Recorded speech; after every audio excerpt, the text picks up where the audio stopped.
We definitely are haters. We are haters. We hate it when you come out here and lie.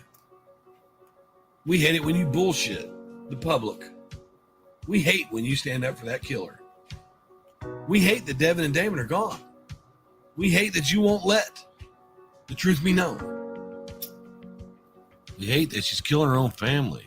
We hate that her own family doesn't see it. We hate that, you say the prosecution had everybody under their spell. We hate that the truth of the matter is that Darlie's got you under her spell. That's what we hate. We hate the stupidity. We hate the blatant disregard for the lives of Devin and Damon when you're speaking so much about Darlie. That's what we hate. We don't hate you as a person. None of us are out to hurt you. None of us want to ruin your life. What we want to do is stop you from telling the bullshit that you're telling by defeating it with the facts. And in response, I get this type of stuff. I have done none of this. She cannot prove it. She will not show it. She will not show any of that on her TikTok. And if she can't show it on her TikTok, she damn sure can't show it to a lawyer. Because if she's out shopping for a lawyer, she would show them all this overwhelming evidence that she has of this cyber stalker, and they would take her case. She's searching low and high for a lawyer. I mean, if people listen to what she says, if they really listen to it, she's not that bright. She's not that bright.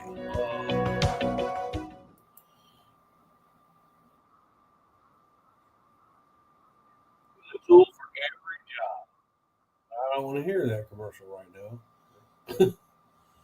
So what I want to do in this video, in this live, is I want to be able to say thank you to Bathsheba. She's on the support side.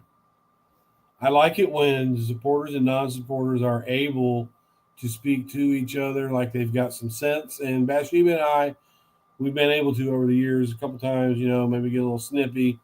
But she is welcome to my page as well as any other supporter. And as long as they act like they're civil, I will not become what you think I am. Let's put it that way. They claim that I've done this and that and this and that, but no, I definitely have to be provoked. You have to provoke me. This thing with Sully, with Miss Sully, started because she misrepresented herself, which she's still doing to this day. Just a couple days ago, she introduced herself and Rich Prater as private investigators. We know they're not private investigators. But when she first came to the case, I seen her in Rich's chat, kitchen table research, and she popped in on, hi, this is who I am, blah, blah, blah. And she said, well, I served as an expert witness. She said she had a background in forensics. And she served as an expert witness in a capital murder case that had to do with a gunshot wound to the head. So immediately I was genuinely interested. All right. Because I like it when smart people are able to challenge me a little bit on the case, because I can learn from them. I'm here to learn. I am teachable. That's one thing about me, y'all. I'm teachable. You can teach me. Well, I want you to teach me. So I asked her about what case that was. I said, what case was that? And she said, well, I'm not at liberty to discuss it because it's under a gag order. Right? I said, well, if the case is completed, the gag order is over. Right? Otherwise, she would be in a YouTube chat room discussing the case when she's not supposed to. So that's what I told her. I said, well, if the case is completed and it's a gag order, the gag order is over. And she just would not answer me about the case because she knew I could look it up and find out who the expert witnesses were, and her name wouldn't be there. So I knew she was lying, and she knew I knew she was lying. So rather than just say, hey, I wasn't an expert witness, she goes, she put up my son's case. All of a sudden, since she was proven wrong, she was proven to be a liar in a little chat room. All of a sudden, Braden Ferguson's life became important to her. Because my son's case has been out there for 8 years. She didn't choose to pick it up then. And you can see there is one really well done video. Misery Machine that they did on that case, and they did a really good job of it. And I didn't go after any of them. But anyways, Bathsheba and I are able to speak, and I'm glad that we are because she corrected me on something very politely. It's a minute detail, but it is something that I've stated. I said that the Innocence Project didn't pick up Melissa Lucio's case until after her stay was granted, and that's what I thought it was. And she came in here and politely showed on the PBS hour where Vanessa Potkin is on there, and she's speaking on Melissa's case, and she said they picked it up 100 days before the stay. So I just want to correct that. It's good that we can speak. I encourage the supporters to come to my channel. I encourage them to ask questions. I encourage them to don't go on what some dipshit says about me. They've been saying this shit for years that I'm this and I'm that. I'm not. I'm here to speak up for the boys who can't speak for themselves.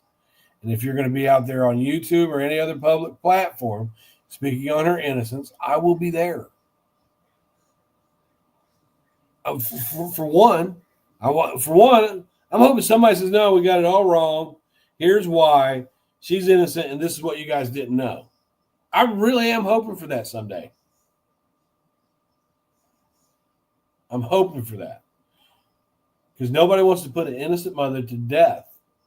Nobody wants to cause any more pain to Drake, Dana, Danelle, Dennis, Darlie, Darren. Any of them wants to put any more pain on them than they already suffer without us debating this case.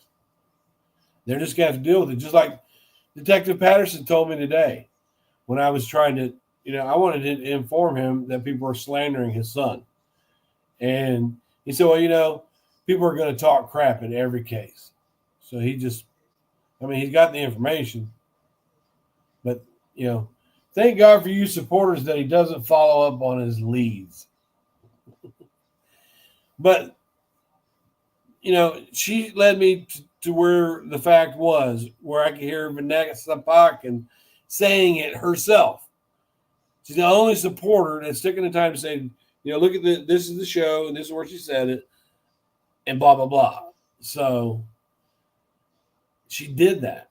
And it's on the video. Matter of fact, let me share it. Let me just go ahead and share it.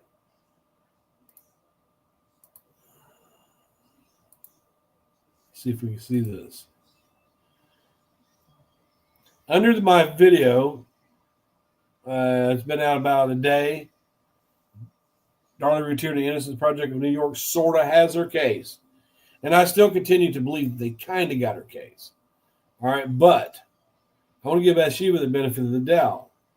Kindly, she wrote just an hour ago, and I always try to respond to her, but sometimes I'll go up under there and it just doesn't light up her name. It just sometimes it does. It does, like when you respond to somebody, the reply usually lights their name up in blue, and sometimes it doesn't do that when I respond to Bathsheba. Whenever she leaves a comment on her, I always respond back. I don't never let them hang. Okay, so nicely and politely, even though she is a diehard Darlie supporter that probably doesn't like me much, which is fine. But she came over here and she goes, how do you know what evidence the Innocence Project has? They are giving Darlie everything they've got in order to win her release. Hers was a pretty high-profile case. So if they can get her out, this is a huge feather in their cap as well. And they will certainly deserve credit and admiration if it comes to pass. I was shocked to learn that they took clippings from the boy's fingernails, which was never tested, along with the other items that were never tested. Vanessa Potkin and the IP team are proud to be representing Darlie. Just saw a photo of Vanessa on the IP site getting ready to run the 2023 New York Marathon for Darlie and Melissa. she states her 2 innocent mothers on death row. Now, I didn't look for that, but I will. Vanessa gives an interview on PBS NewsHour where she states one of our other clients, Darlie Routier, told us about Melissa's case. We only got involved 100 days ago, and it was about 100 days before the stay. She's right, because I went and I found the show and I found the exact script, and I posted it under here and I show where it's at. But she does say that they have her case, and she can't say that if they don't. She works for the Innocence Project. She's the director of special litigation. So let's see.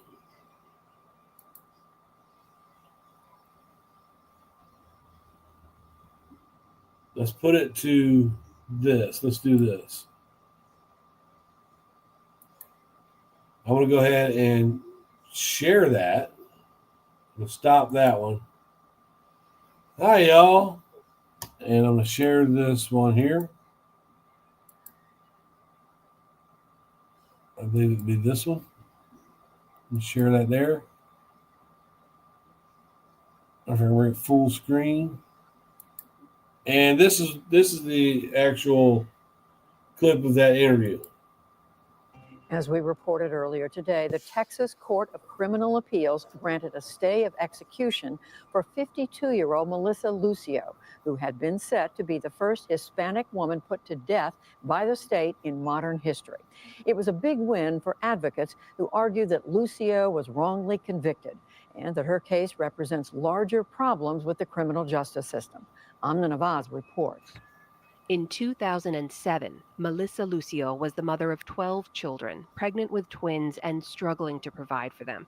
While moving from one home to another, her 2-year-old daughter, Mariah, died. Lucio says that 2 days before, Mariah fell down a steep flight of stairs at their former house. Authorities suspected abuse and immediately began interrogating her after her daughter's death. You need to tell us right now what exactly happened. This is your chance to set it. I'm going to pause it here real quick. Those that are watching that know the Darlie Routier case. This is why I don't like Bill Parker. Okay? I don't believe for 1 minute that Darlie said 6 times, if I did it, I don't remember. That's a bunch of crap. And I've always said that. I do not believe that. But this investigator that interrogated her pulled all the tactics of getting a false confession. He pulled all the tactics on her. I watched the whole thing. And I wasn't really big into this case. But no. This is wrong. It's straight. Because right now it looks like capital murder. Right now it looks like you're a cold-blooded killer. That's a tactic. Now, were you a cold-blooded killer? No, I'm not. Or were you a frustrated mother who just took it out on her? Trick question. For whatever reason. No. It's got to be one or the other. She denied wrongdoing over 100 times, but after 5 hours of aggressive questioning, eventually told police, quote, "I guess I did it." That was used as a confession at her trial, along with testimony that Mariah's injuries indicated abuse. Lucio was convicted of murder in 2008 and sentenced to death. Yet since her conviction, many have raised questions about her confession being coerced, her trauma as a survivor of both sexual and domestic abuse and how that might have played into that confession, and about the use of junk science and misleading evidence at her trial. Investigators eventually found head trauma in Mariah consistent with the kind of fall from the stairs Lucio described. Lucio's now adult children said she never abused them and have been pleading for clemency. A bipartisan group of more than 100 Texas lawmakers asked for her execution to be stopped, along with 5 of her original jurors. In the 14-year Now, you heard that there was 100 Texas lawmakers and 5 jurors that called for them to stop, put a stay on her execution, right? The Innocence Project had already had the case for 100 days, and they couldn't get that done on their own. So it took 5 of the jurors. That's the biggest thing to me. 5 of the jurors said, please don't, let's take a look at this. The Innocence Project had her case. Maybe they had something to do with the lawmakers. Maybe they had something to do with it, but she had a lot of reasonable support from the community. You know, this is a case that I would definitely argue her innocence on, and people disagree with me on it. But when you have she does got one daughter that's out there that still thinks that she killed Mariah. But the rest of her, she's got a lot of kids. The rest of her children believe, they know she fell down the steps, and they said she fell down the steps. So I believe that we have an innocent woman right here. And when she gets out, she deserves to be out. And that's where I stay with it, period. Since her conviction, Lucio has always maintained her innocence.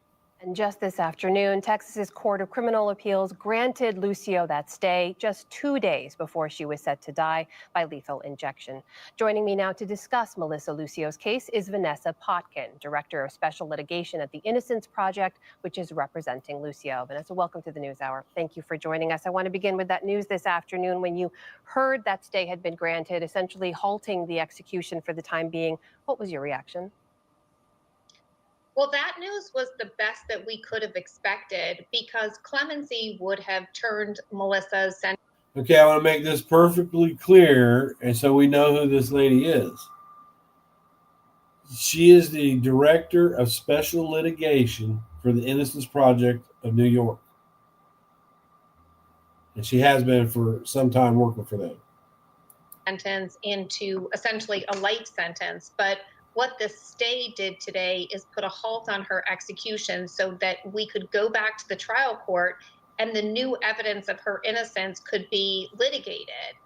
No court has ever considered the new evidence, the new scientific. If the state of Texas was really out to get Darlie, if you listen to what she just said here, all they would have to do is just don't give Darlie a date.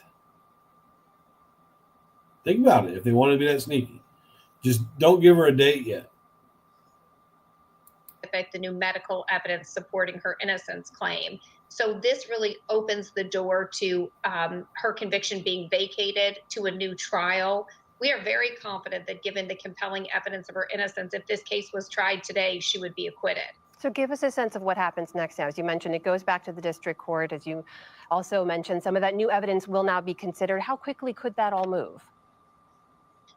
Well, the process will probably take several months. It's hard to completely anticipate. There are some issues that need to be resolved. The district attorney's office has a conflict of interest. The judge considering the case likely has to be recused. And so we need to sort out how this hearing will take place. But we will be going back to the trial court to have a hearing. The Court of Criminal Appeals directed that 4 of Ms. Lucio's claims be heard. Her actual innocence, the state's use of actual innocence. That's what Darlie Routier is required to prove. Actual innocence. Now, with the thing with Melissa Lucio's case is they actually have medical evidence that is consistent with little Mariah falling down the stairs.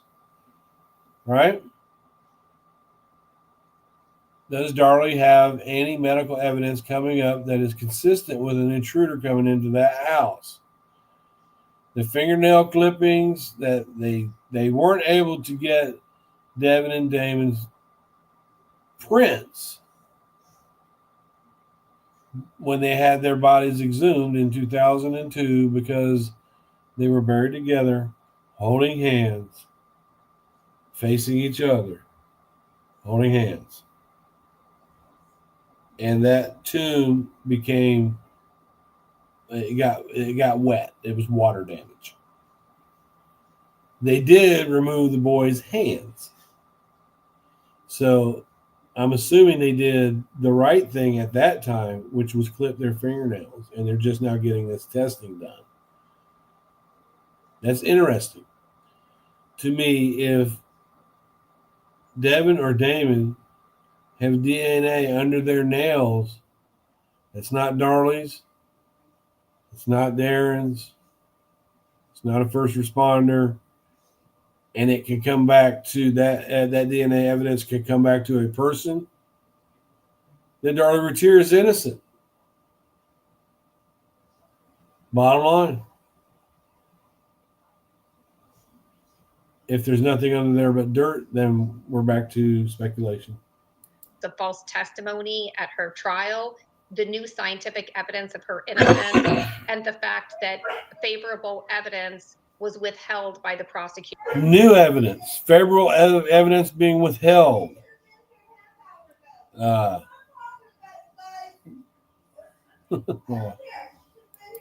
her original trial. We did see a statement from Melissa Lucio today. I want to share just a part of it. She said, quote, "I'm grateful the court has given me the chance to live and prove my innocence. Mariah is in my heart today and always. I am deeply grateful to everyone who has prayed for me and spoke out on my behalf." Vanessa Potkin, I want to ask you about how you came to be involved in this case, because I wonder early on when you first heard about it, what specifically jumped out to you? What told you something might be wrong here that was worth your attention? Well, the Innocence Project became involved in Melissa's case just 100 days ago, so relatively recently, after her execution date was set. And we had heard of Melissa's case from another one of our clients, Darlie Routier, who's on death row with Melissa. And if you just think about that, there's 6 women on Texas's death row. 2 of them, the Innocence Project is representing. 2 out of 6 have credible innocence claims. And we heard about Melissa's case. We started to look into it. And Melissa's case has 2 of the leading causes of wrongful convictions at its core.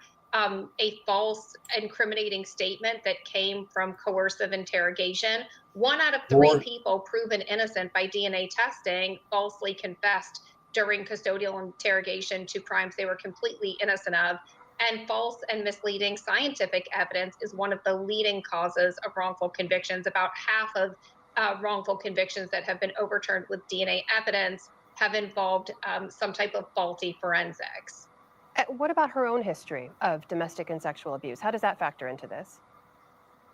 Well, it's really egregious that not only was she the victim of childhood sexual abuse and trauma, and she had to endure that, and she's a survivor of those experiences, but those experiences were used against her. She was judged by paramedics and police who responded to the scene, who didn't think that she was acting like a stereotypical mother should, because she was detached, because some of the mechanisms that helped her survive her abuse kicked in and reflected her demeanor. And so that was used against her. And it really was a disadvantage in the interrogation. We now know that trauma and a history of abuse is a vulnerability for false confession when these type of coercive interrogation techniques are used. So you became involved in the case quite recently, but in the minute we have left, I just need to ask you, it's been 14 years since her conviction. Why did it take so long for so many of these details to come out and get the attention they're now getting? Unfortunately, this is the way our criminal justice system works. Once you're convicted, it's extraordinarily difficult to overturn a wrongful conviction. And a lot of times there's triaging going on. You're trying to stop an execution, and the evidence of her innocence, some of it has been there all along. Some of the evidence could have been presented if her defense attorneys had just reached out to the right medical experts, but they didn't do it. And so the fact is that we were 2 days away from sending a woman to an execution based on a crime that never even occurred. That is Vanessa Potkin, Director of Special Litigation at the Innocence Project, speaking with us tonight. Thank you so much for your time. Okay. Thank you for telling Melissa's story.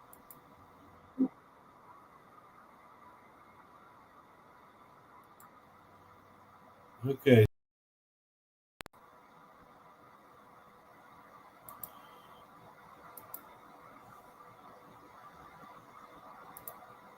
All right. What I'm going to do now, I'm looking at I'll share this while you guys can just follow along with me. We're trying to decide, I'm trying to figure out if there's 2 different innocent projects in New York. I'm going to not nip that in the bud. What I'm doing is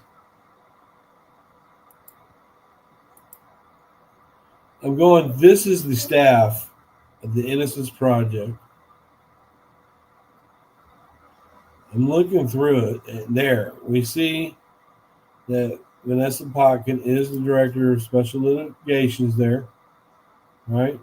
She's the director, so that means she has the backing of the Innocence Project. Vanessa Potkin is the director of special litigation at the Innocence Project. She's been there since 2000. She's the first staff attorney. Vanessa has represented and exonerated over 30 innocent individuals from Louisiana to Nevada who collectively served over 500 years of wrongful imprisonment. This is very, so she does work there. You know what I'm saying? And she can't be out there saying, oh, well, we represent Darlie Routier if they're not. Special litigation. They're looking for new evidence in Darlie's case. So I'll stop sharing that there. And we'll go back over here to where I was speaking with Bathsheba. Let me get that there so you guys can follow along. Oh, I'm very tired.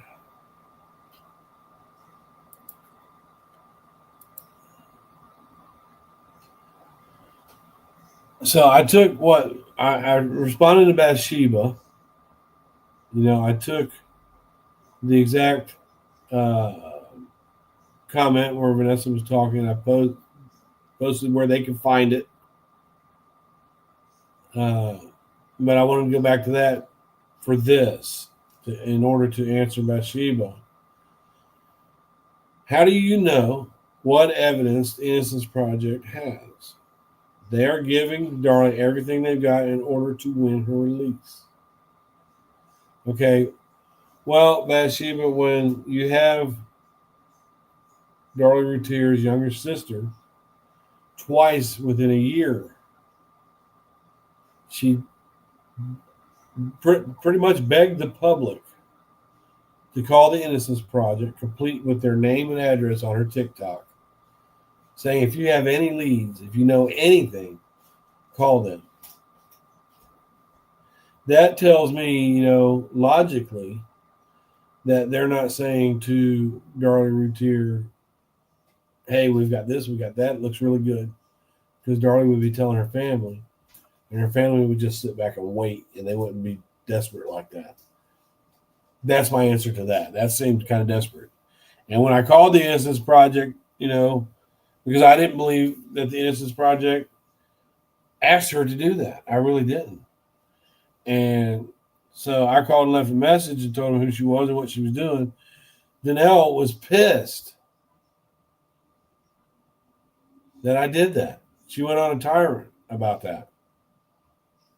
Who do I think I am bothering these people? And I said, well, who do you think you are telling the public to call them in with leads? I said, don't you remember Stephen Cooper, you know, in The Cult of Darlie? He said that people calling in with dumbass leads or coming to his office, it really messed with the case, him being able to do his job. But at any rate, I just wanted to end that speculation. Didn't they get some prints? They say that there's prints that they're trying to test. I'm not sure. There may be some more fingerprint testing. I'd have to research that and post the answer under this live video. But them testing the clippings of the boys, that's big. That's huge. And when they're asking everyone that was involved around the Routiers, the family, to resubmit their DNA, and I know that that's been happening, they're looking hard. And this is Darlie's last chance. So that's why it's going to be very controversial. Now, people ask me, because I've been doing this for a long time, I'm really aggressive about it. And people ask me, What are you going to do if they have something that shows that Darlie did not commit this crime? First of all, I'm going to thank God. Right? And then I want to look at what it is that they have. And it would probably be something that would convince the majority of the people that know this case that she's innocent. I'm not going for just some prosecutorial misconduct, which they haven't claimed that. I want some evidence that shows that there was someone else in that house. That'd be enough for me, really. That there was someone else in the house that night. Someone that didn't belong there with a name. If they did that, I first of all, I'll be pissed off at the state of Texas. But I'd be grateful for the state of New York for following it through and getting this innocent woman off of death row if that's the case. Now, will I feel silly? Will I leave my Darlie Did It videos up? Yes. Because there's not a single lie in any of them. These are things that the state of Texas has sold to us, the public.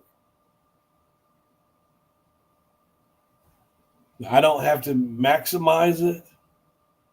I don't have to make some big grandiose thing about what it is that we have as far as evidence on Darlie Routier.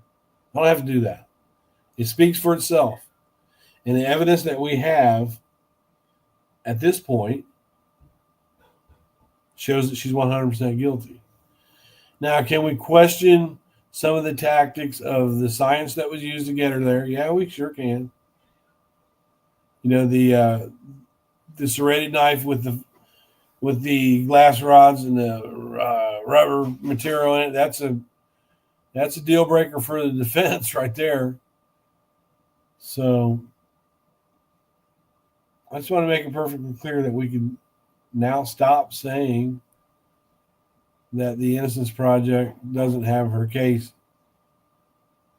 And I want to thank Bathsheba again for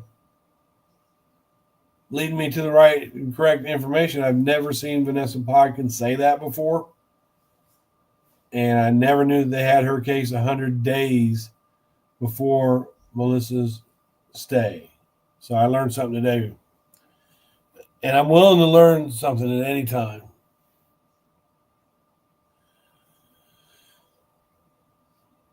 Absolutely, Rich. I agree. You said they never fully confirmed that the fibers, because Charles Lynch did say that he recommended more testing.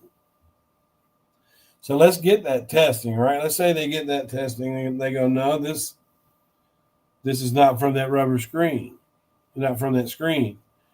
If you take that out, you're getting there. Because if you take that out just alone, right? Let's prove that serrated knife did not cut any screen at all. Let's prove that.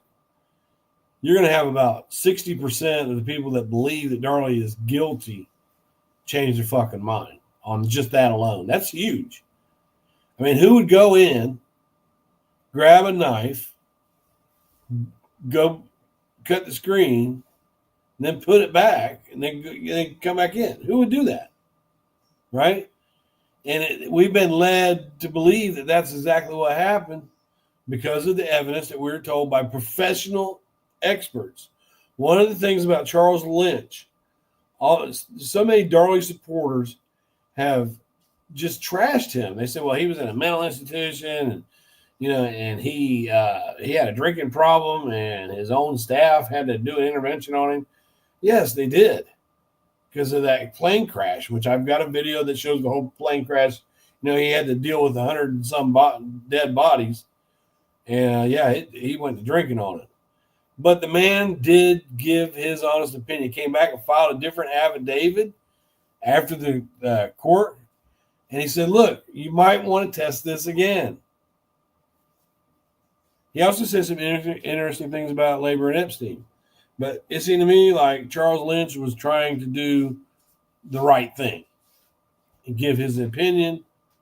Yeah, but Rich, you're right. It hasn't been fully confirmed that the fibers and the glass rods ever came from that screen. It hasn't been fully confirmed. You're right. But it's very consistent. And where else could it have come from?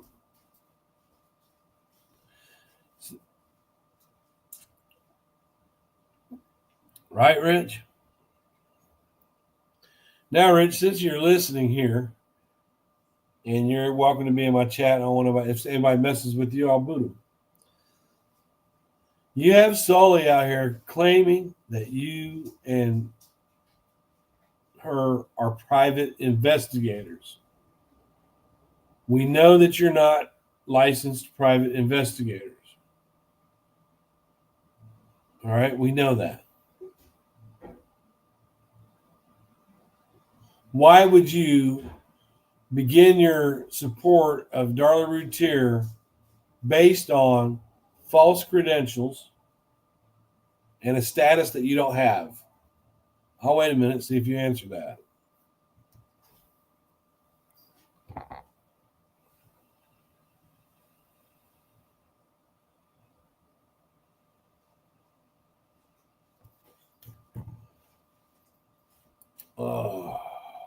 Let's see if he answers that. I'll give him a minute. I know he's probably got better things to do than watch my sorry ass on here.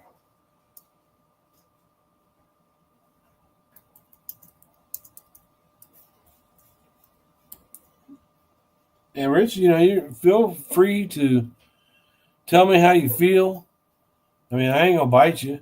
I ain't gonna bite nobody, man. Since 1983, Nissan has been assembling award-winning vehicles for you right here in America. And so, he just won't answer that question. And to me, when you misrepresent yourself, you misrepresent your credentials. When you're trying to speak on, hey, somebody's innocent based on junk science. Well, where'd your opinion come from? Based on a false pretense. It's based on, there are people out there that are looking at this case. They might run across your channel and think, wow, this guy and this girl, they must know what they're talking about because she's an expert in a criminal case. And, they're private investigators. They go around and they do all this work on other cases, which I'd like to see some of that. If you're helping other families, I'd like to see some of that. I'd like to see the profits, monetary profits. You're not, you might be a hell of a true crime sleuther that actually does the footwork, like boots on the ground. If you want to know some of those people that are boots on the ground, YouTube crime people, you got Darlie Vision.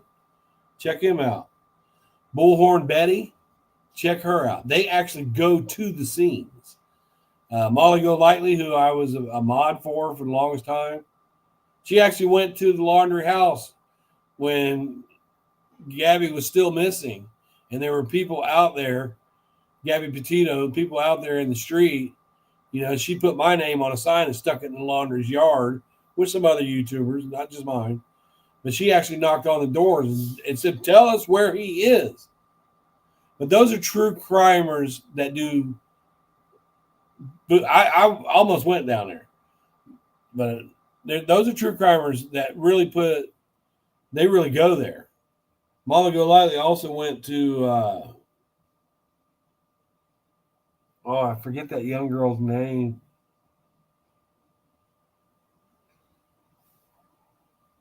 It'll come Summer Wells. She went to their house. She followed Don and Candace around the city and found him working, and he got arrested and fired. But that's boots on the ground type stuff. So when you allow her, Rich, because we all know that you're not a private investigator as much as you want to be, and we know that she says she's working on it, and if she gets it, fine, that's cool. But she's also told people that she worked in the medical field. She worked for the medical examiner's office, that she was a social worker, that she did this, she did that. She worked in a funeral home. She did this, she did that.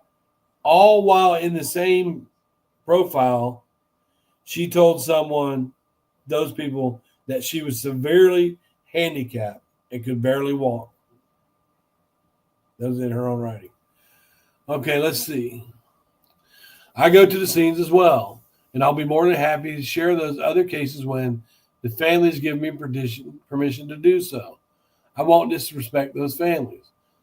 Those families have been through more than any human being should have to go through. Yes, okay, I feel you there, right? I understand what you're saying. You're saying you're going out and you're investigating these cases, right? Okay. If you don't have any intention of talking, of sharing that case to true crimers that watch your channel and mine, they're true crimers, then maybe you should not mention it at all. That way people don't think you're full of shit on that. You know what I mean?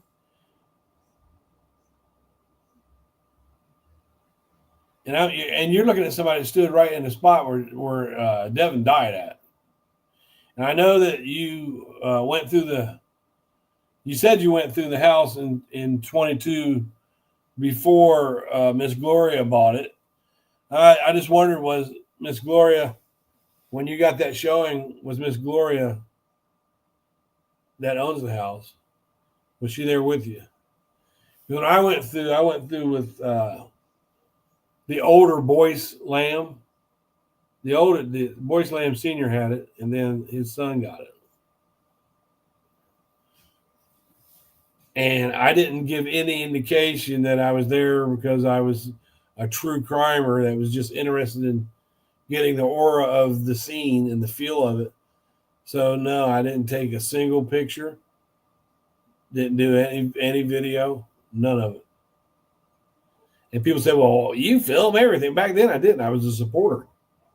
I didn't try to prove or disprove it. I just felt like she was innocent. So, well, I've cleaned up some. All right, Rich. Now, hey, my dog's barking. Hey!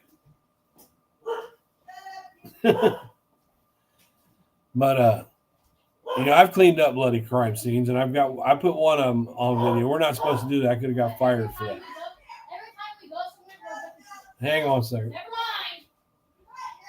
mind. Hey! I don't understand why me and Janet don't have the same curfew. Every time All we right. leave the house, we're with each I other. don't understand why I can't do this without it being all loud.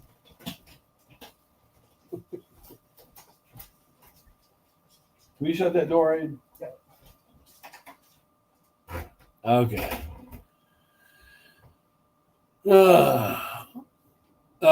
Sex trafficking case in Houston that you're talking about, the one that she keeps talking about on Reddit. That case, Rich?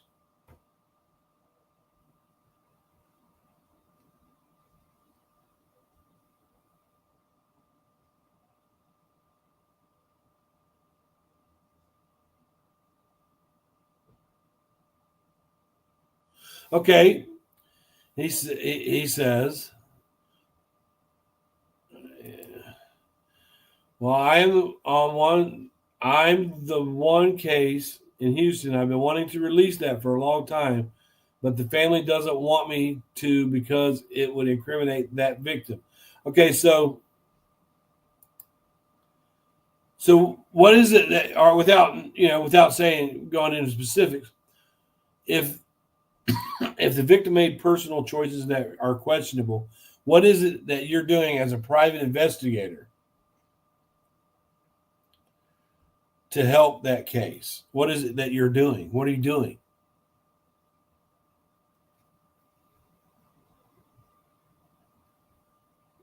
Is this something that, how do these people come to you?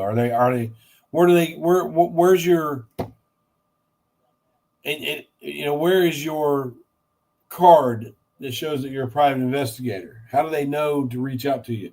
And again, Rich, we know you're not a private investigator, and we know that Sully's not a private investigator.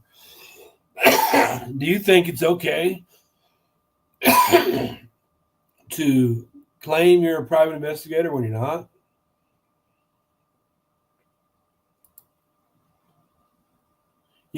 Even in, like, you could get in There's laws against impersonating a police officer. There's a moral law against stolen valor. But the people that are private investigators, they went through the courses, they got the training to make them private investigators. So can you tell us a little bit about your training?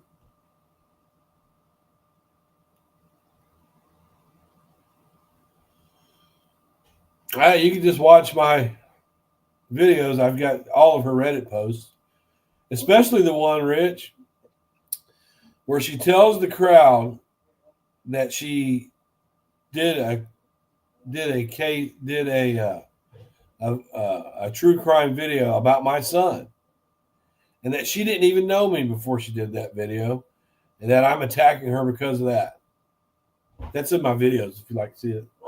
But this is what you bring up as someone who to support Darlie Routier. She's all over Reddit lying. Said she worked in a medical field. Said she worked as a counselor. Said she worked for a medical examiner's office. Said she worked in a funeral home. Said that this university needed to reach out to her because they couldn't figure out a case on their own. They needed Sully. She said because of kitchen table research, that class saw that channel, the 5 or 6 videos they've got on Darlie over there, kitchen table research. She said that they saw that, and they thought that maybe they should contact her to help find the case. They didn't see your channel that's been going for 5 years. They didn't see anybody else. They didn't see Free Darlie and reach Stephanie Hopkins. They reached kitchen table research.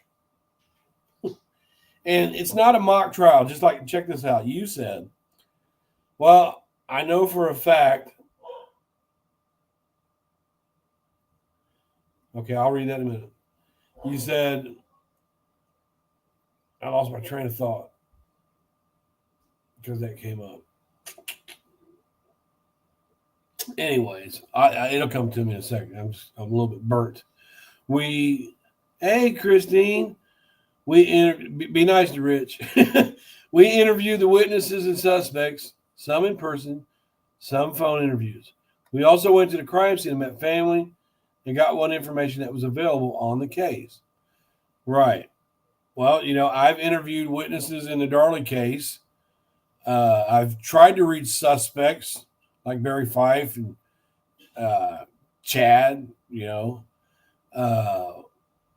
I've been to the scene, but it wasn't a bloody scene. So I did all that in a Darlie Routier case. Does that make me a private investigator, Rich?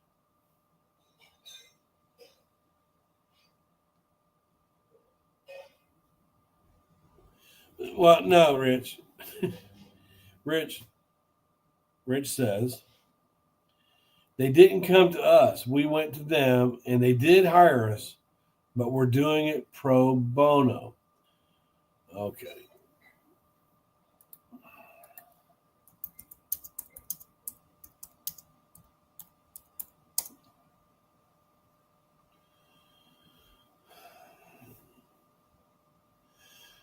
Okay, pro bono means for the public good, Rich. It refers to professional services provided free or at a very low cost, especially legal service to individuals who cannot afford them.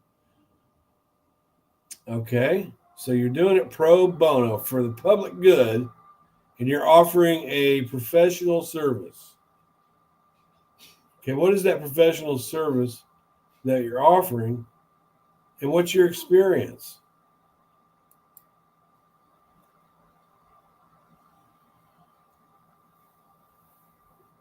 Right. Well, she also claims that she's an expert in this case. We have that in writing. She says she's an expert in this case. And just 3 days ago, she posted that there was 18,000 mistakes in the transcripts and that Darlie was stabbed in the abdomen.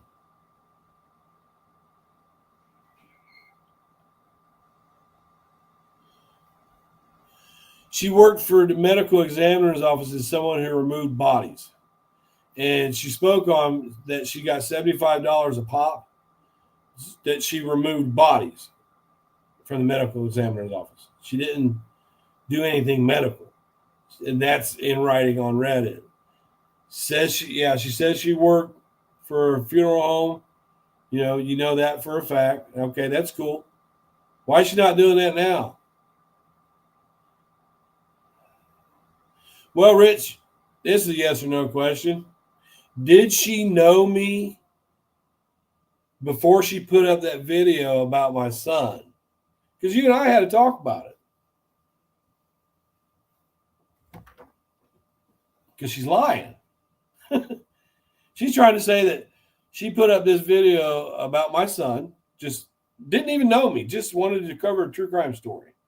And that I came at her about that, which I did a little bit, not very much. She said he was hiding in the closet and some shit. She got the case wrong. But no, she did that, Rich, as you told me. She did that because Tara put her up to it. And that's what you told me. Am I lying or not, Rich?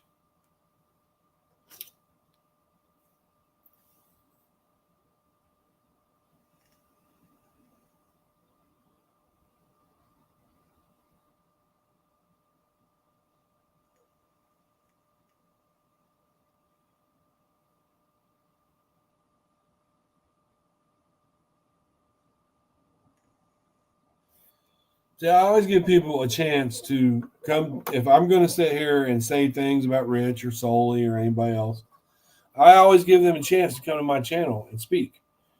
You can't just say this and that about people and not give them a chance to come and speak, right? Solly's welcome over here. Rich is always welcome over here. Any of the Darlie supporters are welcome over here, and I will keep people from fucking with them. I want them to come here. I don't want them to come here with bullshit, though. And my whole thing about the Darlie Routier camp is that over the years, like before Rich has only been around 5 or 6 years, but before Rich, there were different Solis. There were different Solis. There were different people that was calling the cops. There were different people that knew. Every 4 or 5 years, we get a new group of them. Yes, it says we've done the work for free. But the definition of pro bono is that you provide a professional service. What about you, Rich? Okay, like this. Are you a licensed private investigator or not?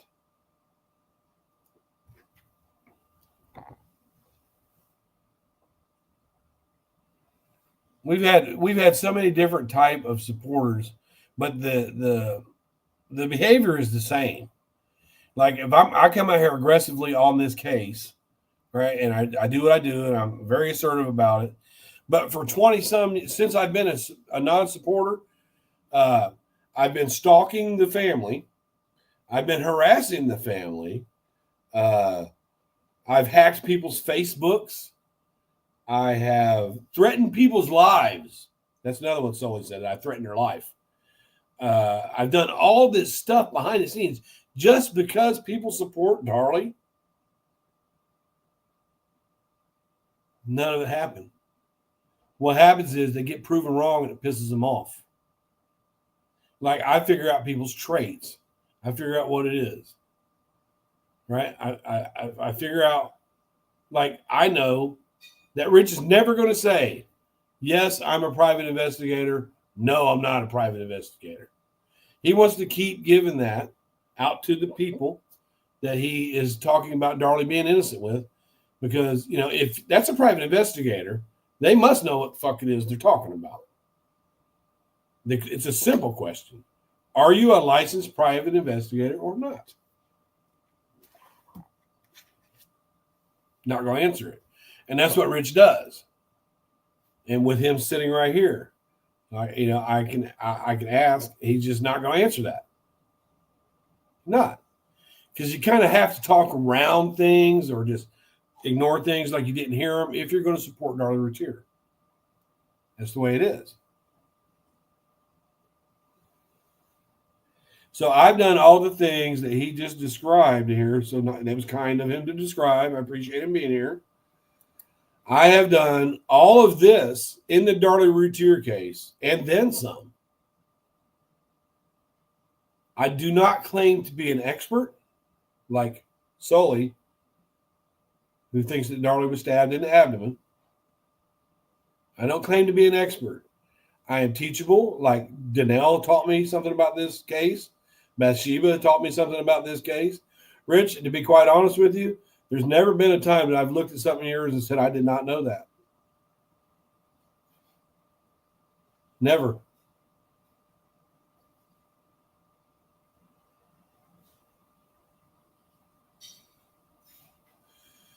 Well, I'm going to tell you what. I'll clarify this right now. We used to talk quite a bit, but right when you started bringing Tara up, and I was having little issues with Tara, we slowed down a little bit because I didn't want you to be guilty by parties, right? Law of parties. We do not talk like we used to at all. At all. You do not give me any information. It's just like on your podcast. You say, well, I don't have permission to give this information. You just don't. But Rich, with you and I sitting here, with me and you sitting here, and I should have recorded this, but you have told me more than one time that you have doubts about Darlie Routier's innocence. And I'm not the only one that you told that to, Rich. That's a fact. But you do not give me information about this. And you've done that. You've told me and this other person within the last year or so that you have doubts about Darlie's innocence. And you have said that. So if you're going to be out and politely, if you're going to be out here in a public forum with lots of people who follow what you say, and you're going to defend someone who I feel killed 2 children, then there's nothing that you can say behind the scenes that you shouldn't say in front of the scenes. And you have told me and Pamela Lakes Collins that you have doubts about the Darlie Routier case, about her innocence. Is that true or not, Rich? And don't go back to, well, at first I did. No, we checked out your videos. Well, anyways, you and I know the answer to that question. And, this is why he's not going to talk to me anymore like he used to. Because, I'm not going to let Sully sit there as a Darlie supporter and say, hey, all I did was put up a video of this guy and he's attacking me because of it. I didn't even know him when I know the truth. Rich told me, Tara said, put that video up about his son. He won't like that. I told her about that, Rich said. He said he told Mystery Maverick when she got up under one of those videos trying to say, oh, his son this and his son that. He said, I told her it made us look bad. I wish you wouldn't do that. Well, but when they get stuck, when these Darlie Routier supporters, some of them, they get stuck. Well, what about this guy? What about him? His son did this, so we shouldn't listen to him, right? Rich, and not to, if you'd like a link, I'll let you come up if you want, but non-supporters would like to know, where is that video where you had Pamela Lakes Collins on your panel? How come it's removed?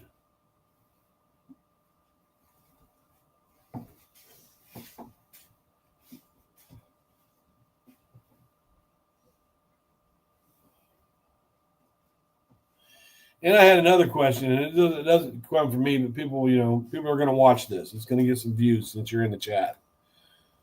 People would like to know if, because, okay, I'll put it to you like this. My wife is not going to let me go with some younger girl to a different city to study a crime case. Is that true or not? I've been with her for 18 years. I know better to even. My wife is not going to let me. If I said, hey, I got a chance to go visit Darlie Routier, but I can only go. She's not going to have that either. And she knows that my infatuation is with Devin and Dana. What did I clear up, Rich?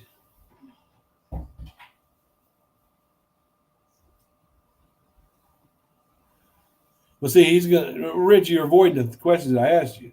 But no, we do not talk all the time. That's probably the reason why his Facebook is shut down, because he doesn't want to talk.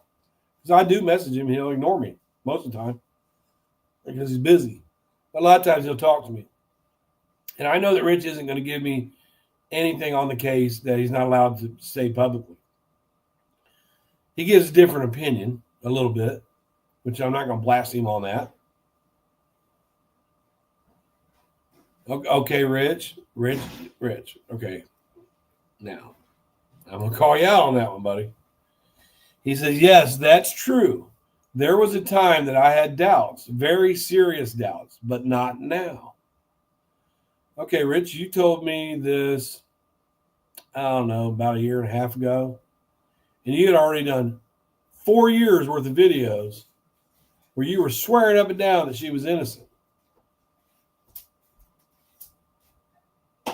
Now, so what you're telling the public is, because I've only known you through your YouTube, right? That's how I met you, through YouTube. I didn't know you before then, didn't know you in the Facebook. So what you're telling people is, by this statement that you're saying right here, Rich, that you have no problem with putting up videos about somebody being innocent of killing their kids when you have serious doubts about it.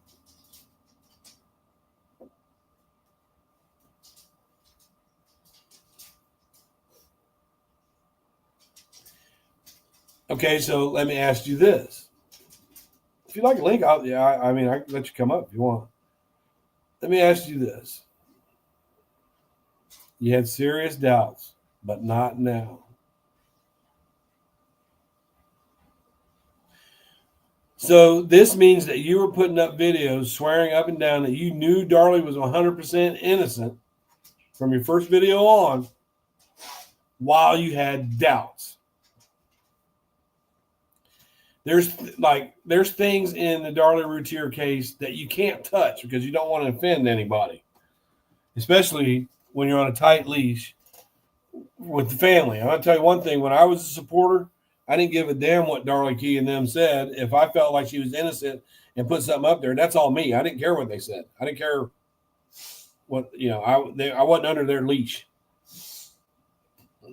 And I stuck up for her hard.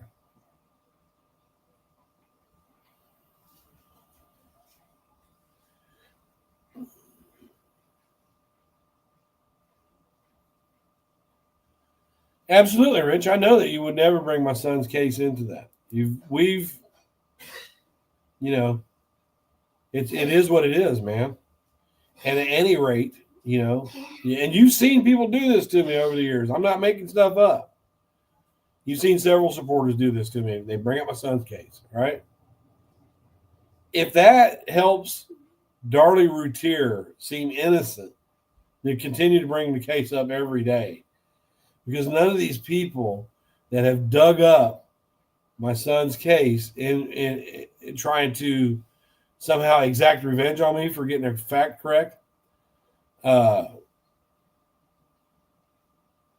if they're using the death of another child to prove that the killer of 2 children is innocent, you need to look at the psychology in that.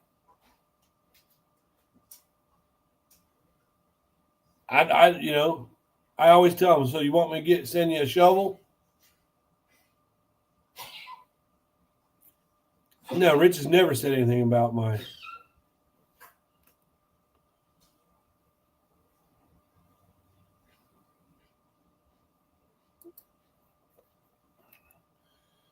Rich says he has the video of Pamela Collins, but he felt as though he got bamboozled. That's why you don't let...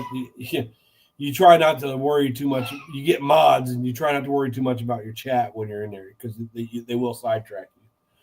I had several people coming at me extremely strong, and I was still pretty green on the case at the time. Okay, so let's look at your statement. This is where I'm good, Rich. I've already proved that you have no problem with putting out videos, good. You already proved that you have no problem with putting out videos to people claiming that you know the family and that Darlie is innocent when you have doubts.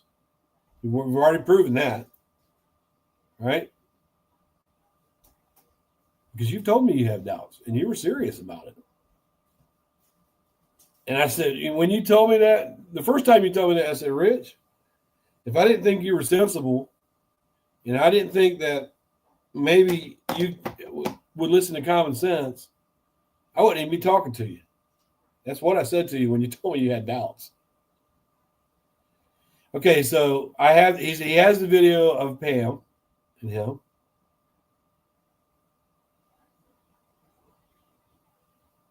It's all right. I'm just, that's just me saying probably.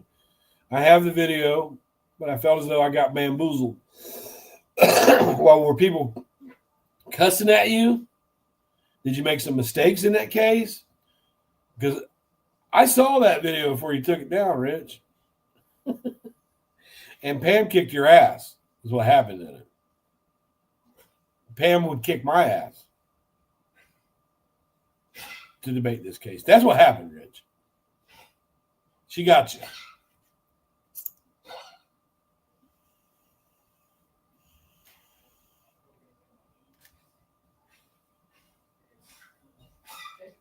So if you have the video, re-release it.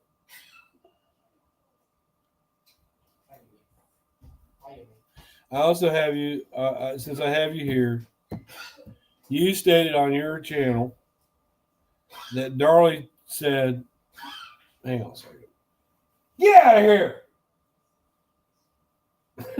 My dog coughing up hairballs. You said that Darlie told you that she passed out on the porch.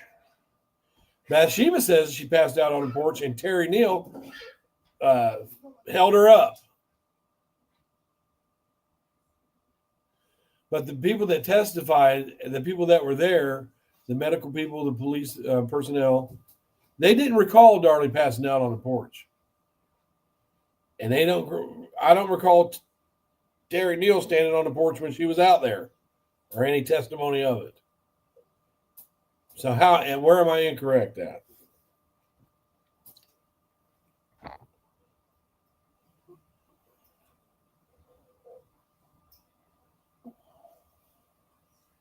But honestly, as far as your Facebook goes, I'll tell you, we haven't talked on the phone for a long time, for a while. And then we started talking on Facebook a little bit. And there's nothing in our conversations in Facebook that I could put up, that puts Rich in a bad light towards the supporters.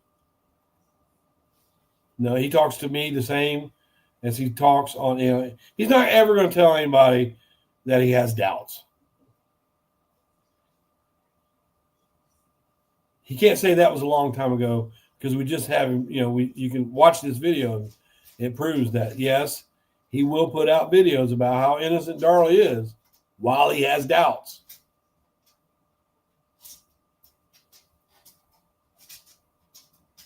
If I have any doubt about Darlie Routier's guilt, I will say so on here. I don't want her to be guilty. And I don't word things in such a way that makes her look guilty. I go on what's available to us and the little bit of private investigations that I've done on this case.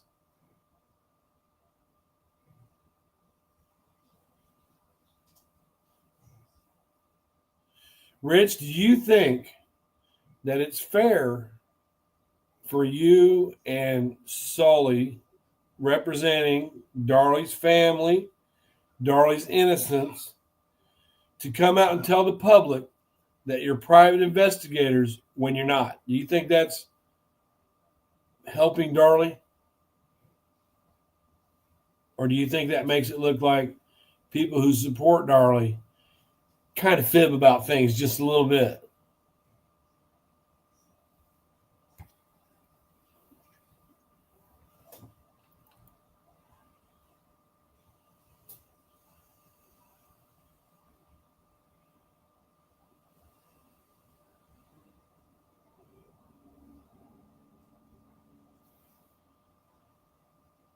Just asking. Do you think it's a good thing for you guys to misrepresent yourselves? You misrepresenting. If I came out here and said, I'm BryanSt.John and I'm a former FBI agent, I know Darlie is guilty and you should listen to me because I investigate all these cases and blah, blah, blah, blah, blah. There's a difference between being a true crime sleuth. That's where the term web sleuths comes from. I think that might be, that's old web sleuths. You're a true crimer. If you were actually in the true crime community, Rich, you only got the one case that you carry. But I've done several of them. And if I came on to a true crime case claiming that I was a forensic expert or a private investigator, and I wasn't, the other true crimers would shit all over me. It's bullshit. But I'll tell you what, they do know I know my shit on this case. Can I claim to be an expert on this case? Maybe. Can an expert be taught? Yes, they can. But I know that there were more than 18,000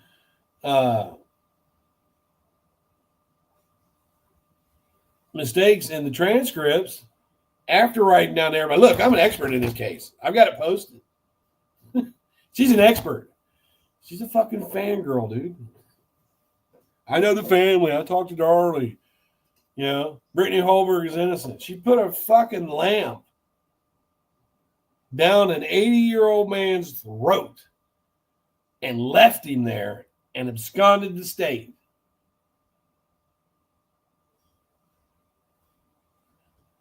Guilty as fuck. You don't understand, Brittany. She's a nice person. No, she's not. What if somebody did that to your grandpa? 80 years old, lamp down the throat.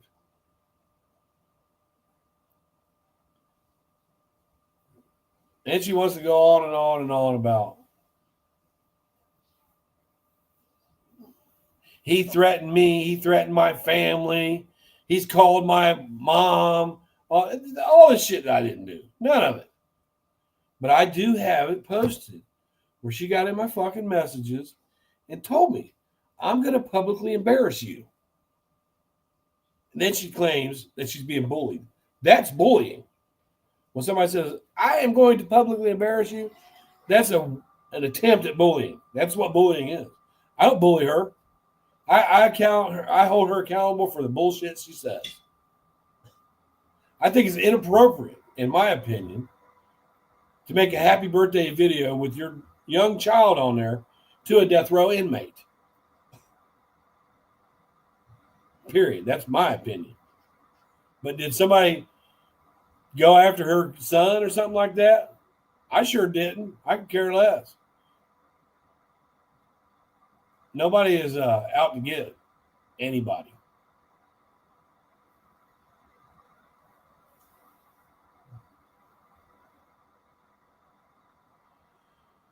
Right. Yeah. He says, no, she never told me that about Terry Neal. But Bathsheba posted that Darlie passed out on the porch and Terry Neal held her up. Or Bathsheba said that. What you said was, you asked her what that pool of blood on the outside of the front door in the walkway was. On the outside, right?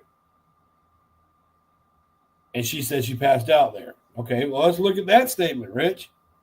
This is how a debate would go with me and you, sir. Okay, I'm going to look at what you say. I'm going to take what you say, all right?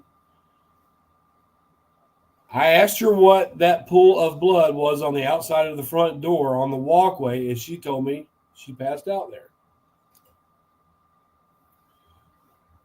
Okay. That means that I'd have to go back to the direct testimony to remember which. I think it was Walling. Was it Walling that walked her out? Maine. One of them walked her to the door.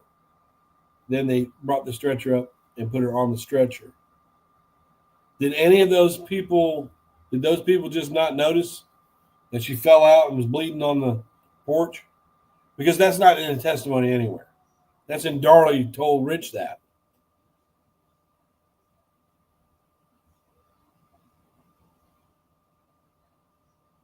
If you go back and read the testimony from the investigators and even from Darlie herself, there's no medical evidence, no logical evidence that shows that she fell out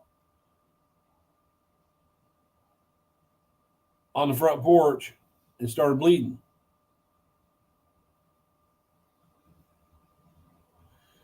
So since we know that she did not pass out on the porch, according to the testimony and the medical evidence and the people that were actually there, is it possible that Darlie could lie to you, Rich? And we've had this conversation in private too. I said, well, Rich, she's going to tell you what you need to hear. She wants you to come see her. She wants you to give support. I said, do you think if she actually did kill these two children, if she actually did kill these two children, do you think she's just going to all of a sudden say, look, Rich, I did it? Or she's going to continue to make you think she didn't?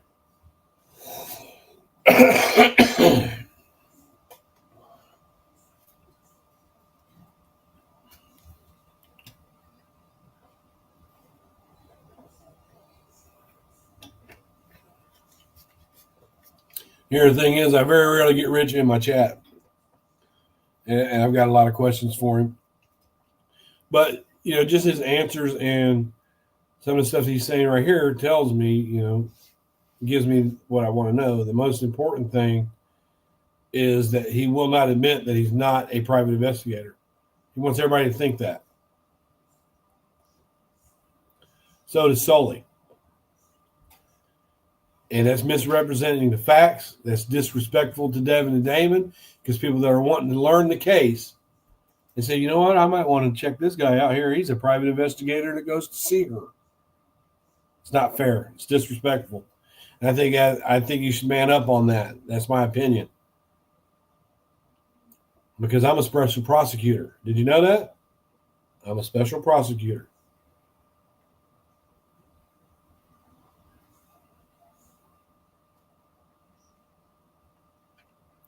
So when you're driving down the street tomorrow and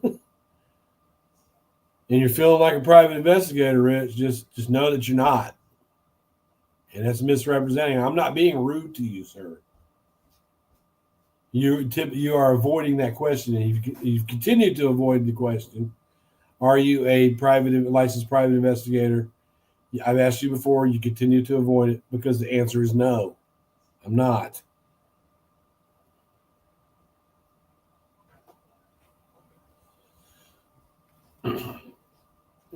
All right. Okay. Right. Brittany is very guilty. But Sully writes back and forth to her and tells people what a nice person she is. Okay. And I read into everything that a supporter says. Okay. The problem that I have with this particular statement is only two words. There's two words in this statement that Rich wrote. Oh, I am very aware that Brittany Holberg is guilty. I know Brittany from visiting Darlie. The two words that I have a problem with is I know. Because when you go to Texas or any place I went to visit somebody that's been incarcerated, you are not allowed to speak to the other inmates or visitors. You're not allowed to. That will get the, let's say Rich is sitting there with Darlie and Brittany comes in and Rich gets up and goes over and starts talking to Darlie, or even if they see him talk to her from where Darlie's sitting, they will end the visit. You're not allowed to consort. You got to be on the visiting list to visit that person. So the key with the words being, I know. You don't know her. You may have seen her walking through there. You may have got a glance, but you don't know her. That's maximizing. But so you've got somebody that supports Darlie Routier, that investigates cases with you, that tells everybody what a nice person Brittany Holberg is, and she just misunderstood, even though she shoved a lamp down an 80-year-old man's throat. That's what you chose to bring up on your panel to support Darlie Routier's innocence.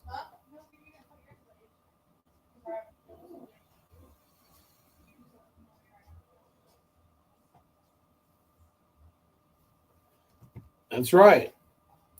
See, Rich. Now, this is what Rich would tell me in private. He's not. No. Brittany is a very nice person.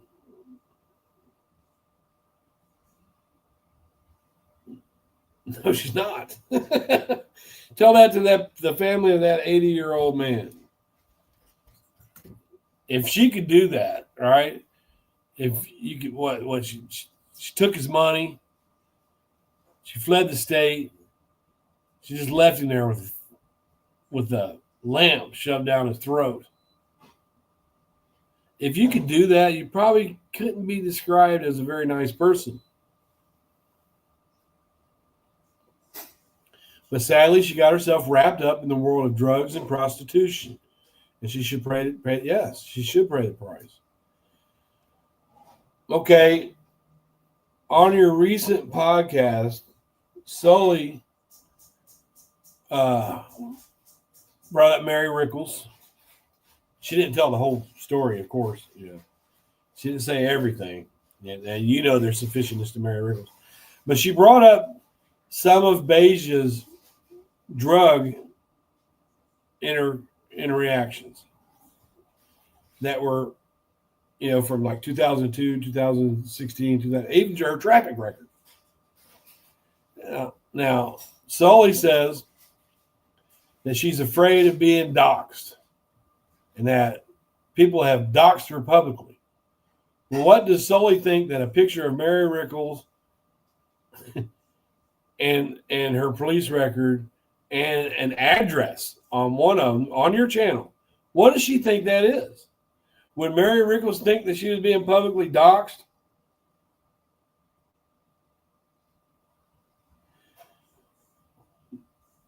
Would Barbara Jovell, the thing with Barbara Jovell, she had some cocaine. She had some Xanax. So does that make her a bad person that we should never listen to because she had a drug problem? Because, again, Sully is on Reddit talking about at 12 years old being hooked on heroin and meth. She went from being in a mental institution, she said herself, in a mental institution to working in one. What are you doing, my son? What are you doing? See, there's a lot of questions. Here's the thing about being a supporter, Rich. You want to answer these questions that I'm putting out there. You want to be able to tell me this and that. You want to be able to say what you feel, but you can't because you don't want to piss anybody off. My thing is, with my non-supporter friends, whom I love them a bunch, we don't care if we piss each other off. Because when we believe something, we stand on it. We stand on it. We don't need anybody else. We're not a group of people that are just going to jump on a hate train. We got Sully's in Justice for Devin and Damon. She's in there, even though because she posts things that are from in there. We've got one of our longtime supporters questioning some things about like Karen Neal coming into the house, right? Could she have left that print? Why was she on the scene? We talk about everything.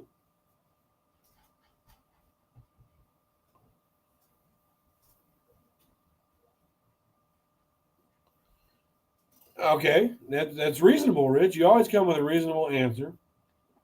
And I evaluate what people say and the things they say. I'm just stating what she told me. I leave it to the public to choose if they find her to be truthful or not. But I think it's also important for people to hear what she has to say about things that had occurred as well.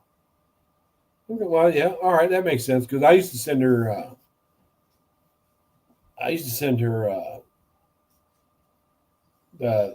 copies of what's being said in the group. Okay. Now that being said, do you still think that Darlie passed out on the porch? Did Darlie pass out on the porch, Rich?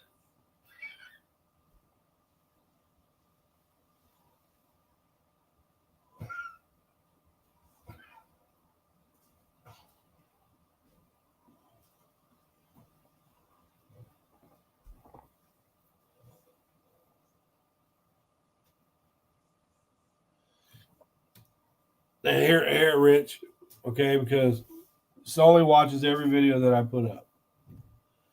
What's Sully going to think about you being over here chatting with me? We're getting along. When I've threatened to kill her, I have hacked her mom's Facebook. I tried to look up her son's daycare. I tried to do this and that. What's she going to think about you being over here with me?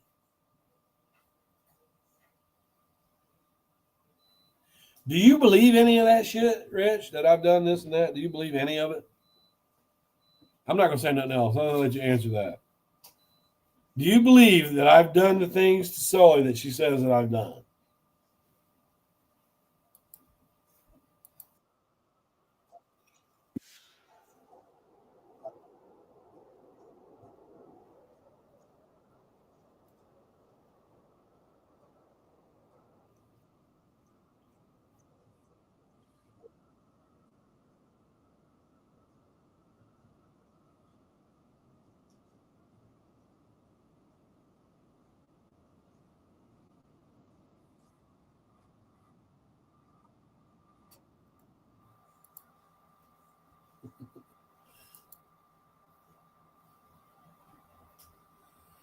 Do you, Rich? Do you believe that I am harassing Danelle and Sully or have done any of that? Because you put a big like on that one where Danelle said I've been going out of my way to stalk her and her family, and she's had to go to the police and everything else. I called out the police. They don't know who I am. So that's a lie. Do you believe that, well, I'm not doing any of that shit. I haven't done any of it. They're liars.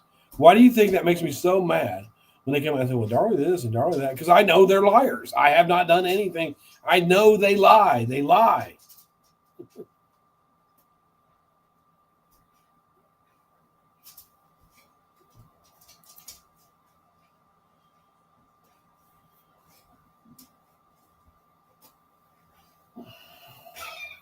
Right.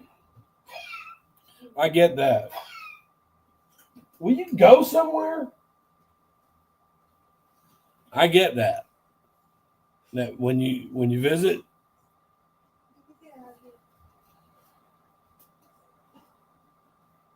you don't have contact visits. When I go to visit Luke, it's an open area, and we all are sitting there. We're in the same visiting room. We're not behind a glass or anything like that. And you can hear the other people if you're sitting there next to the table. But if you look over and you talk to them, they catch you, that's it. They will end your visit. That's a no-no. That's a big no-no. Do not talk with any of the other ones. So you can't really know Brittany Holbrook. You may have seen her. You can't really know her.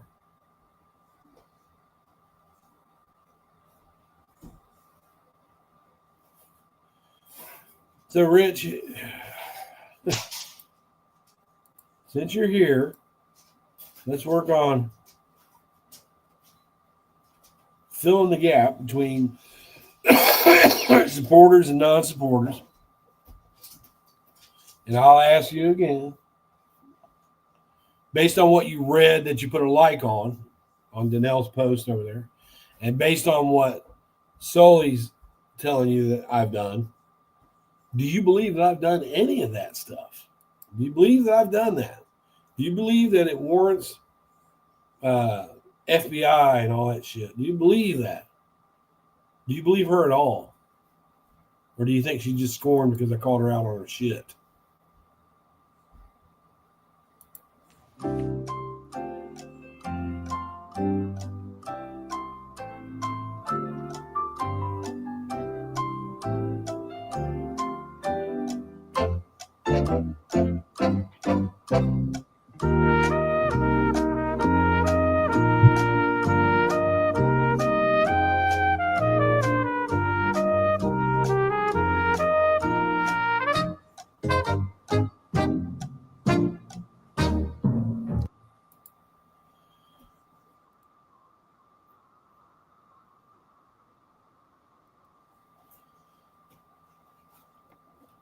Rich says she made a choice almost 30 years ago to be involved in that horrible lifestyle, which is involved, it does cloud the mind, and and that horrible crime. People also can change. Yes, people can change.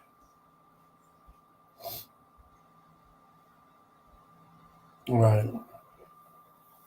People also can change. Another thing that I caught in your last podcast is that you said that Barry Fife was Darren's drug dealer. And then Sully said that Beja was Darren's drug dealer. Do you have any evidence or any proof of this at all? Did you got a video? You got court documents? Is there an arrest? Or is that just something you're saying?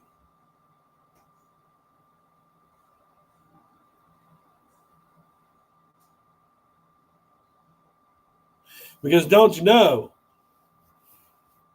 Beja was having an affair with one of the neighbors down the street, and Darlie went and told on her. Right?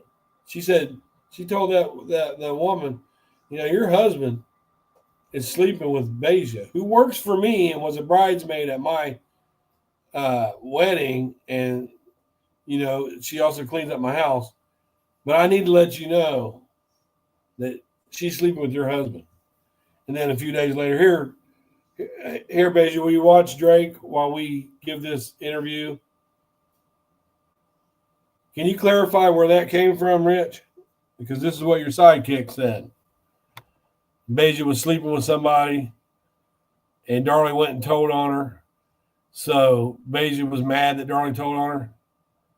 I mean, who'd want to come in your house and have a beer after you told on him for cheating? Right? Where'd that come from, Rich?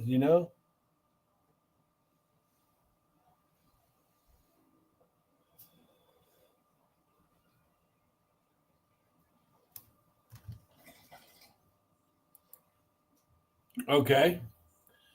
What I did with all the ladies on my panel, as I allowed them to choose what pictures and subject matter they wanted to discuss on the case. So your opinion, I mean, the things that this is what she brought to your table, Rich. She put all this stuff up about Barbara Jovell and then just left it there. She didn't say anything else. It was all stuff that happened after the crime, right? So let's think about it like this. This is what she did for you. If anybody has any common sense. Beja Jovell was devastated by the deaths of Damon and Devin Routier. When I did the interviews with her, which you said there were some things about a threesome, that never happened. But she was devastated by their deaths. Every time I said their names, she'd just break down into crying. I couldn't even say their names. I switched to saying the boys, right? She was devastated by the fact that they were stabbed to death, and she knew them and she loved them. Do you think that kind of trauma might lead you to want to have a little escape?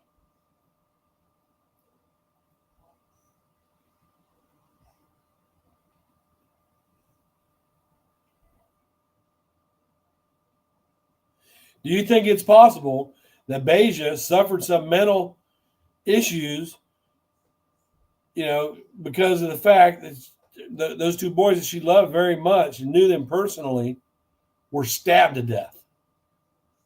You think that could, like Charles Lynch, he had to undergo therapy because he had to study those 100 and some bodies, right? Because it caused a little bit of trauma to him that he had to undergo that. But he was still able to say, I really recommend more testing on this fiber and stuff. What does Beja Jovell, Barbara Jovell, what is her record after the crime? How does that let us know that Darlie is innocent? That lets us know that Sully can afford Ben Verified. Then she said, then after she showed us all this stuff that, Beja Jovel was into in 2002, even her traffic, she goes, and she was involved in a lot of stuff in 1996 too, but she didn't show anything. Do you think that this type of stuff helps prove that Darlie Routier is innocent? Do you think Sully's going to take you there, buddy? Because she looks like a fucking clown. And that's my opinion. When you're out here claiming to be an expert and still getting shit wrong, you don't even claim to be an expert, Rich.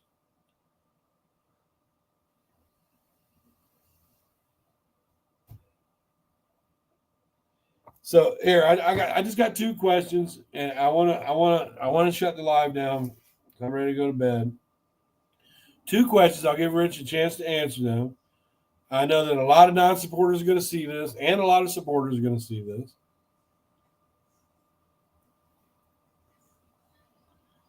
Okay. Rich, he answered slowly. He said, I was not there to know whether or not she passed out on the porch or not, but one thing is certain, and pictures don't lie, and there is a pool of blood there. Well, since she told you that, okay, she verified, okay, there's a pool of blood there. All right. But why did nobody see her pass out? You let that sink in when you go to sleep. Why did no one else see her but you? But herself? Do you think it's possible that Darlie would lie to you, Rich? Because you always say, I've never known her to lie. I haven't caught her in a lie yet. If she told you she passed out on the porch, Rich, she's lying.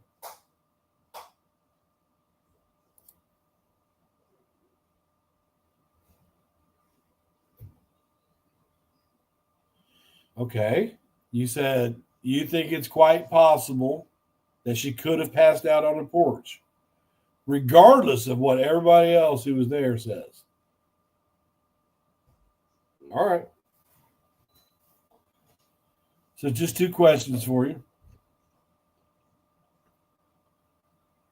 One is, are you a licensed private investigator, Rich?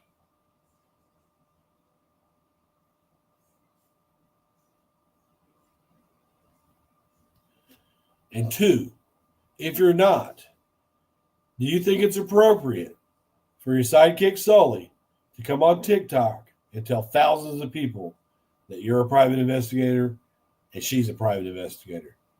All in order to make Darlie look innocent. Starting right out within the first 3 seconds of her video going, I'm a private investigator, and so is the guy I work with, and blah, blah, blah, blah. Within 5 seconds, she tells a lie. Do you think it's appropriate for you guys to portray private investigators who are trained and skilled in private investigations, who are certified and licensed to do so? Do you think it's fair for you guys to continue to claim that when you know that you're not? You know you're not.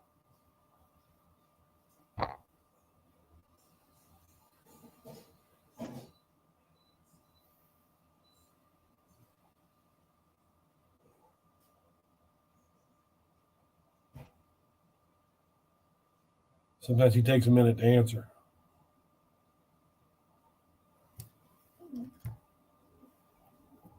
Are you a licensed private investigator in the state of Texas or not?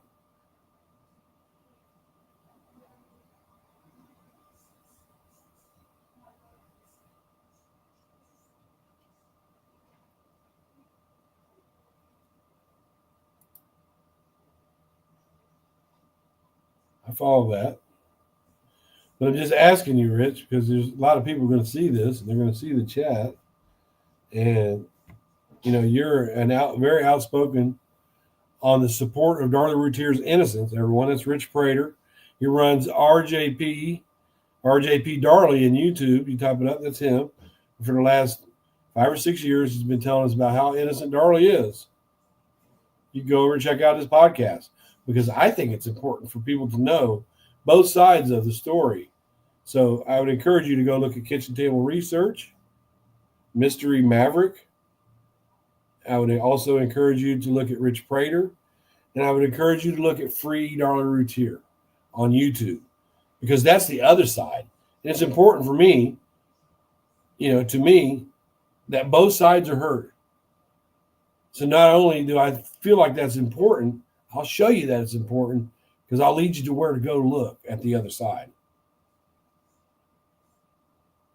Rich always claims that it's important to him that both sides are known.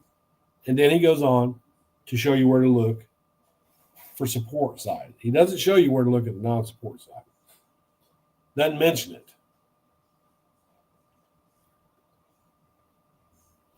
But again, Rich, I've asked you this several times. Do you think it's fair for you and Sully to portray to the public that you are licensed private investigators working cases when you're not?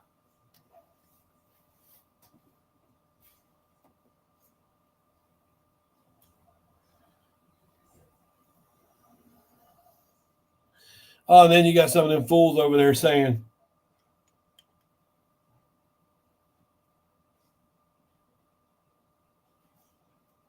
yeah, I agree with that, Rich. You can hear, you can see. But, I don't know anybody that when I go to see my son, TJ Lane.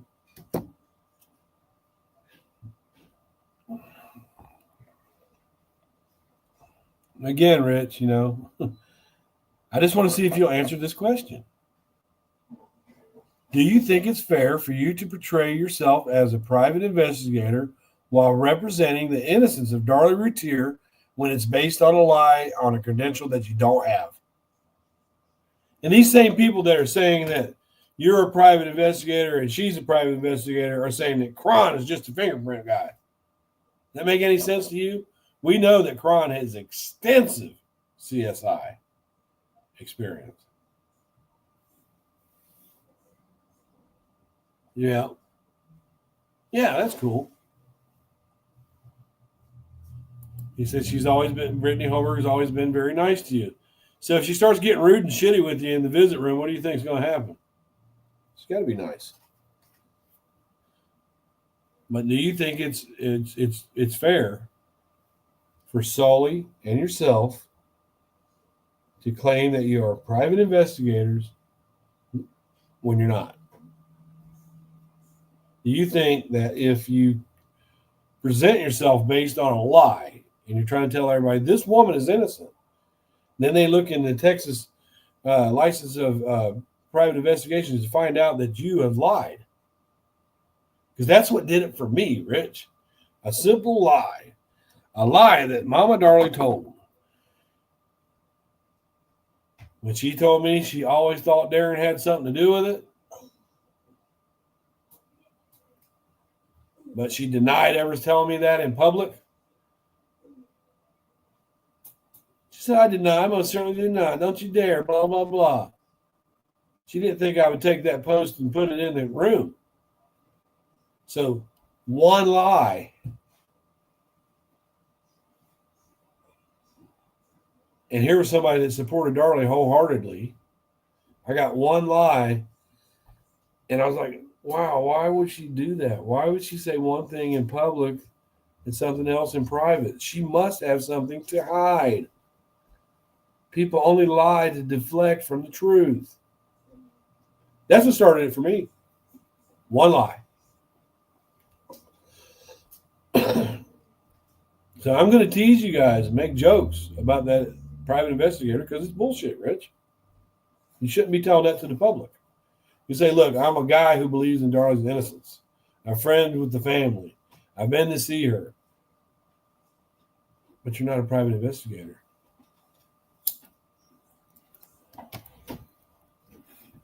So let me just do this because I'll get him to answer this question.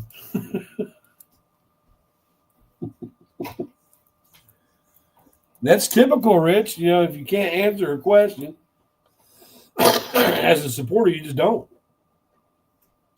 I'm stuck that way too a lot. I got tired of being stuck that way where I didn't have an answer. couldn't answer, couldn't fight it, couldn't fight what these non-supporters are saying. I got tired of that. So I'm going to, okay, right here. I want Rich to hear this, just in case he hasn't.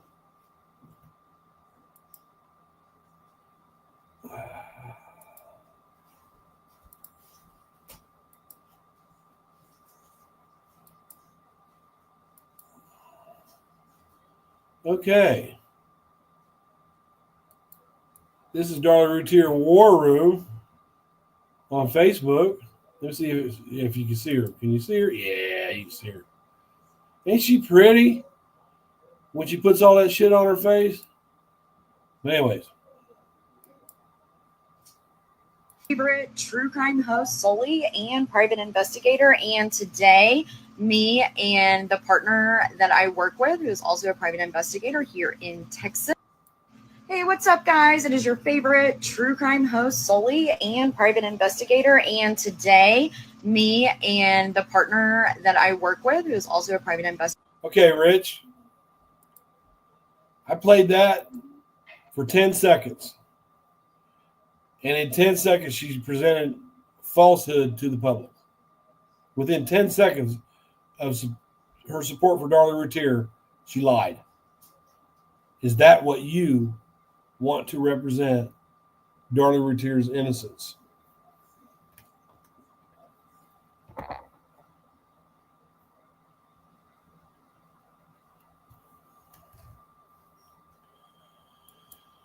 Well, Rich, if you have heard me say that Barry Fife was Darren's drug dealer, then please post that. What I said was they were doing drugs together because Beja said that they did. I say, but where have I said if I've never said that Barry Fife was Darren's drug dealer. I haven't said it, Rich. But feel free, because you said that you watched all my videos, feel free to clip that. If you use my videos on your stuff, I won't do it. I'm not going to get mad at you about it.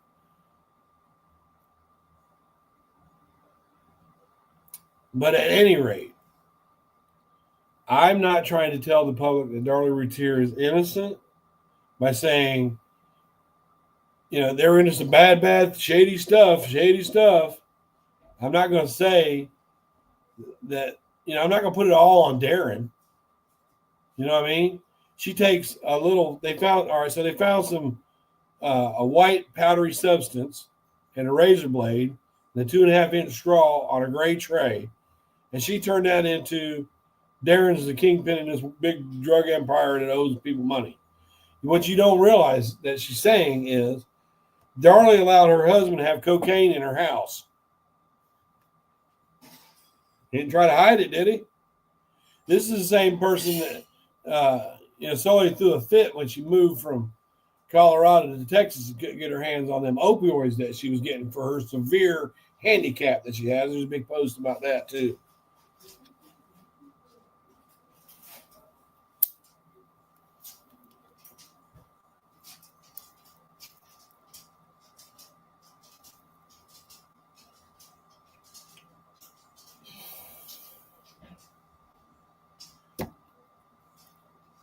Well, okay, Rich. I'm just going to leave it at this. You're not doing a very good job of making your point here with me. But, there is one day that I would love to be up on a panel with you and be able to debate the case just like this, where that you're actually sitting there and you can't pretend like you didn't hear the question. The question is, are you a private investigator licensed in the state of Texas or any other state? And if you're not, do you think it's fair to your public, your subs, your prospective people that are trying to learn about the Darlie Routier case, that you present yourself as a private investigator when you're not? If you're trying to get the truth out by starting with a lie, Rich,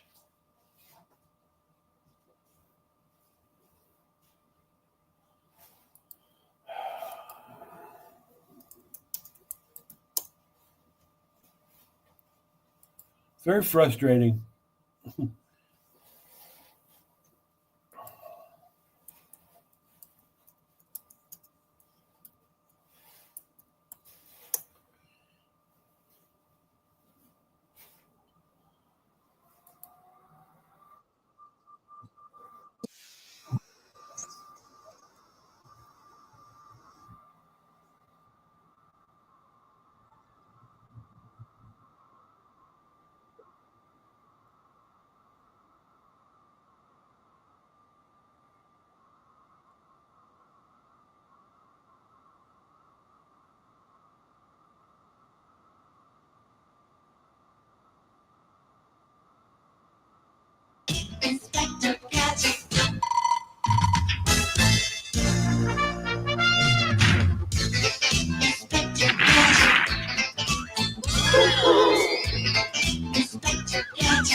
Oh, Gadget, go! Go, Gadget, go! Inspector Gadget. Inspector Gadget.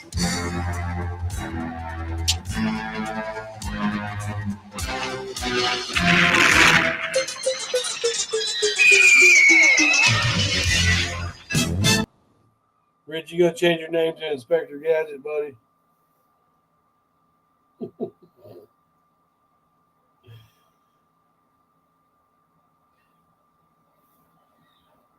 No, I'm no expert, just well read. But are you a licensed private investigator? And do you think it's fair that you sell to your public, your people that are looking at the case, people that want to know if Darlie's innocent or guilty? Do you think it's fair to misrepresent yourself as a private investigator while discussing how innocent Darlie is? Do you think that helps her or hurts your case? Do you think you can get anywhere? Do you think you can find the truth by starting with a lie?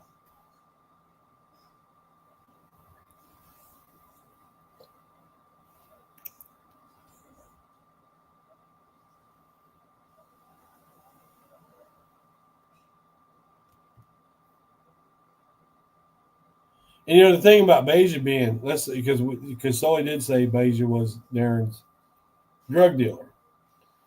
So this is how you guys make Beja seem. You make her seem like she's mentally ill. She's a whore that cheats on, sleeps with married men. That she was jealous of Darren and Darlie. That she had all these mental problems, and that she had all these drug problems. She was involved with some bad people. Why would Darlie want her in her house to look after her kids?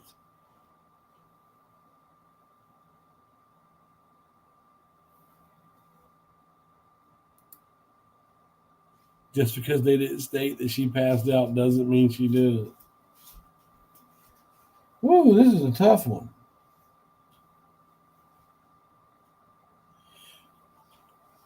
Okay, Rich.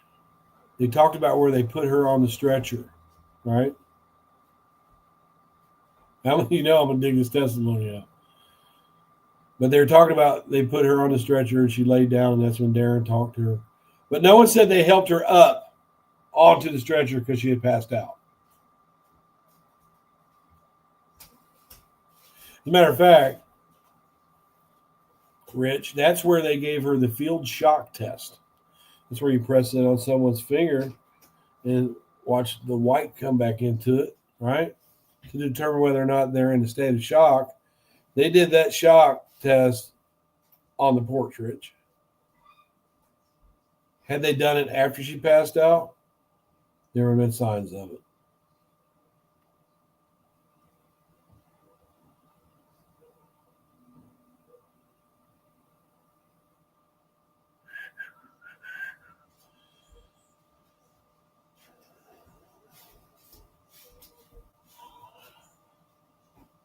Damn, Rich, you might not want to debate with me on a panel.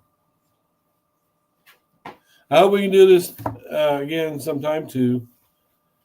But I'd love to get on a panel with you, Rich, if you can't ignore questions. So here we have it in the chat, ladies and gentlemen that will watch this over time.